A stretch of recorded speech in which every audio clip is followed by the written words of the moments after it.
তৌহিদুর রহমান আমাদের সুমন এখন আর কংগ্রেসের প্রার্থী নয়, কংগ্রেসের বিধায়ক হয়ে গেছে।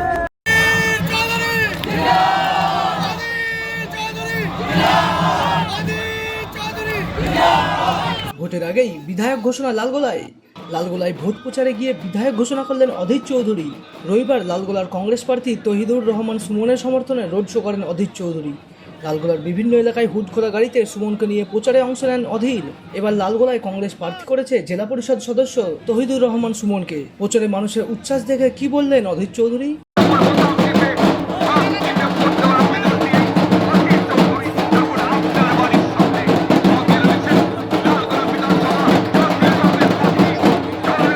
তৌহিদুর রহমান আমাদের সুমন এখন আর কংগ্রেসের প্রার্থী নয়, কংগ্রেসের বিধায়ক হয়ে গেছে। ঠিক আছে, আপনারা নিজেরা দেখলো, আমরা কি দেখবো? কি বললাম? তৌহিদুর রহমান শুধুমাত্র কংগ্রেসের প্রার্থী নয়, এই মুহূর্তে আমি ঘোষণা করে গেলাম তৌহিদুর রহমান কংগ্রেসের বিধায়ক। সুমন শুধু প্রার্থী নয়, বিধায়ক। অধীরের ঘোষণার পর কি বললেন তৌহিদুর রহমান সুমন?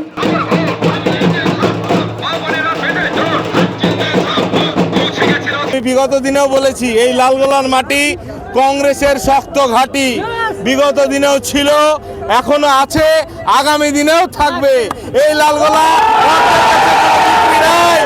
লালগোলায় কংগ্রেস তার আজকে শক্তি দেখিয়ে দিল, আর সেখানে সঙ্গে সঙ্গে দেখালো সাধারণ মানুষের সমর্থন। এই সমর্থনে বলে দিচ্ছে এই লালগোলায় আমরা জিতছি। এদিন প্রচার ঘিরে উজ্জীবিত কংগ্রেস নেতাকর্মীরা। 23 এপ্রিল ভোট, এখন দেখার লালগোলার মানুষ কাকে বেছে নেয়। Bureau report, Madhyabanga news. Manmohini health care, স্বাস্থ্যসেবায় অটুট শ্রেষ্ঠত্বের শিরোপা। জেলায় প্রথম robotic knee replacement, cardiology with cath lab, neurosurgery, specialised trauma unit থেকে স্পাইন ট্রেন, একগুচ্ছ পরিষেবায় নিয়োজিত। Manmohini health care, quality care with personal touch, Baharampur শিল্প তালুক।